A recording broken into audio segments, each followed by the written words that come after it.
যে নারী রাঁধে সে নারী চুলও বাঁধতে জানে, এটা হচ্ছে সত্যি কথা। তো আসসালামু আলাইকুম, কেমন আছেন সবাই? আশা করি ভালো আছেন।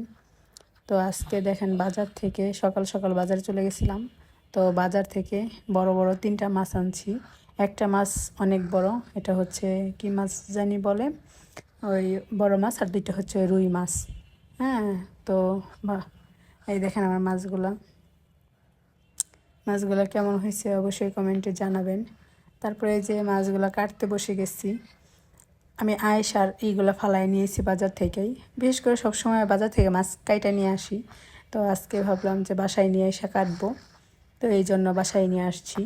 এখন চিন্তা করতেছি ওই 2টা মোটামুটি একটু সাইজে ছোট, তো কাটতে পারবো, কিন্তু বড়টা তো 5 কেজির বেশি ওয়েট। তো কিভাবে কাটবো এটাই চিন্তা করতেছি। যাই হোক, আল্লাহ ভরসা, কাটতে বসে গেছি। তো কাটা শুরু করে দিলাম বিসমিল্লাহ বলে। তো আমার মাছ কাটা কেমন হয় অবশ্যই সবাই কমেন্ট করে জানাবেন।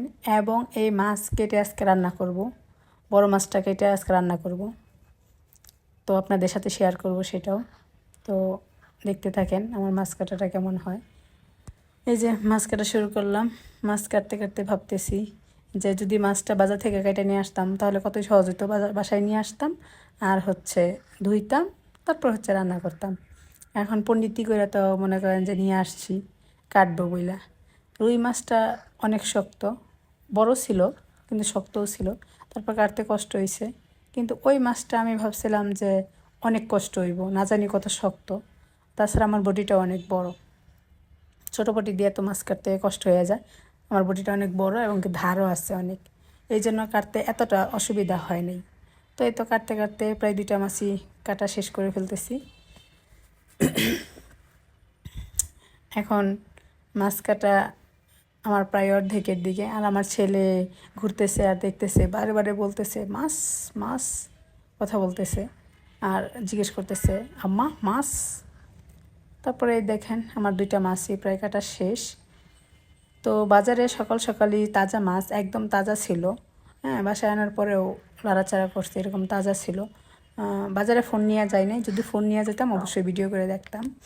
তো ফোন নিয়ে যায়নি। এই যে এখন বড় মাছটা নিছি, একা ওয়েট মানে উঠাইতে পারতেছিলাম না। পরে আমার ছোটো করে রাখ দিছি, বলছি একটু ধর। পরে ও ধরলো। আমি যতটা ভাবছি যে অনেকটাই শক্ত হইব, কিন্তু না, এই মাছটা কাটতে এতটা কষ্ট হয় নাই। শুধু 2 বোন মিলে এটারে মাঝখান দিয়ে মাথাটা কেটে নিলাম, তারপর আরেকটা টুকরা করে দিচ্ছি, করে তারপর আমি একাই কাটছি। আমি ভাবছিলাম যে অনেক মানে আমার কষ্ট হয়ে যাইব, আর না জানি কত শক্ত। যাই হোক, আল্লাহর রহমতে এতটাও শক্ত ছিল না। এটা হচ্ছে কি মহাশোল মাছ। হ্যাঁ, এটা হচ্ছে মহাশোল মাছ। তো এই দেখেন এই মাছে মানে এত পরিমাণ তেল ছিল, মানে বলার বাহিরে। হ্যাঁ, তরকারির মধ্যে তেল মানে একটু অল্প দিছিলাম, তাতে মনে হয়েছে যে গরুর মাংস রান্না করতেছি, এরকম একটা অবস্থা। এই দেখেন আমার মাছটা আমি 2 টুকরা 3টে 4 টুকরা করছি মাথা সহকারে, করে এখন পিস পিস করব। তো আমার কাছে কিন্তু কষ্ট হয়নি, শুধু আপনারা আমার মাছ কাটিংটা দেখতে থাকেন কীভাবে আমি কাটি মাছটা। আমি এই ফার্স্ট টাইম এত বড় একটা মাছ কাটছি। সবসময় বাজার থেকে তো কাইটে আনি, তো আজকে ভাবছি নিজেই কাটবো। কোনো না কোনো সময় ট্রাই করতে হয়, তাই আজকে ট্রাই করে ফেললাম। এই যে মাছের পিসগুলো একদম এক হাত, মানে হাতের পুরা পাতা সহ এরকম হয়েছে বড় বড়। এই যে আমার মাছ কাটা, এই দেখছেন মাছের পিসগুলা একদম অনেক বড় বড় হয়েছে, কারণ মাছটাই অনেক বড় ছিল, 5 কেজির বেশি, তাহলে তো এটা অনেক বড়ই একটা মাছ। এই যে প্রায় হাতের এক পাতা এরকম। মাছটা আমার কাটা শেষ, কিন্তু মাথাটা এত পরিমাণে শক্ত বলার বাইরে। যেটা ভাবছি যে মাছটাই শক্ত হইব, কিন্তু না, মাছের কাটা এত পরিমাণ শক্ত না, কিন্তু হচ্ছে মাছের মাথাটা এত পরিমাণ শক্ত। চেষ্টা করছি মাথাটা ভাগ করার জন্য, কিন্তু পারিনি। কী আর করবো, কিচ্ছু করার নাই। তারপরে এই যে আমার মাছ, এইখানে হচ্ছে পুরো একটা মাছ ছেনির মধ্যে, আর বলের মধ্যে হচ্ছে 2টা মাছ, এই মিলে হচ্ছে 3টা মাছ। একটা মাছে আমার একটা সেনে একদম বোঝাই হয়ে গেছে পুরা। তারপরে এই যে রান্না করতে চলে গেলাম। রান্না করার জন্য কয়েক পিস নিছি, ভাবছি এত বড় একটা পিস এভাবে না নিয়ে একদম একটু কাইটা দেই 2 ফালটা করে। তারপরে এই যে কাইটা নিলাম, কাইটা নিয়ে রান্না করতে চলে গেলাম। ভাবলাম তাজা মাছ হাতে মাখাইয়া কষায় রান্না করি। আমরা বেশিরভাগ মানে তাজা মাছ হইলে তাজা মাংস হইলে হাতে মাখাই হচ্ছে বসাই। জানি না কার কাছে কেমন লাগে, কিন্তু আমাদের কাছে ভালোই লাগে। অনেকে আবার ভাজা মাছ ছাড়া খাইতে পারে না, আমরাও ভাইজা খাই, কিন্তু সব সময় না। তাজা মাছ হলে হাতে মাখাই বেশি একটা মজা লাগে, এরকমই।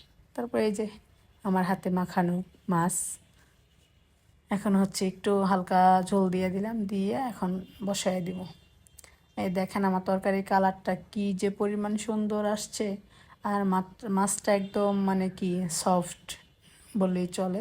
এই মাছ কখনো খাইনি, এই ফার্স্ট টাইম খাবো, আর খাইছি অনেক মজা মাছটা। এখন একটু আলু দিয়ে দিলাম, এখানে হচ্ছে দেশি আলু দিতেছি আমি। দেশি আলু দিয়ে হচ্ছে মাছটা একটু বোনা বোনা করব। এই তো আমার দেশি আলু দিয়া মাছ ভোনা করব। আলুটা একটু কষায় নিতেছি। তারপরে দেখেন যে পরিমাণ তেল উঠছে, মনে হচ্ছে যে আমি গরুর মাংস রান্না করতেছি। এত পরিমাণ তেল এই মাছে, আর মাছটা খাইতেও অনেক মজা, অনেক মজা। যারা খান নাই একবার খায় দেখবেন, মাছটা অনেক মজা। তারপরে এই যে মাছ দিয়ে দিলাম, জল দিয়ে এখন হচ্ছে জলটা ফুটে গেছে, দিয়ে দিব হচ্ছে মাছ। তারপরে হচ্ছে আমার তরকারিটা কেমন লাগলো, কেমন হয়েছে অবশ্যই সবাই কমেন্ট করে জানাবেন, আর আমার ভিডিওটা সবাই দেখবেন আশা করি। আর হচ্ছে আমার ভিডিওটা সাবস্ক্রাইব করে দেবেন, লাইক করবেন, কমেন্ট করবেন অবশ্যই। আপনাদের ভালোবাসায় আমি সামনে এগিয়ে যেতে চাই। এই হচ্ছে আমার তরকারি ফাইনাল লুক। তো আমার তরকারিটা কেমন হয়েছে সবাই আশা করি দেখবেন, সবারই ভালো লাগবে। তো সবাই ভালো থাকবেন, আল্লাহ হাফেজ।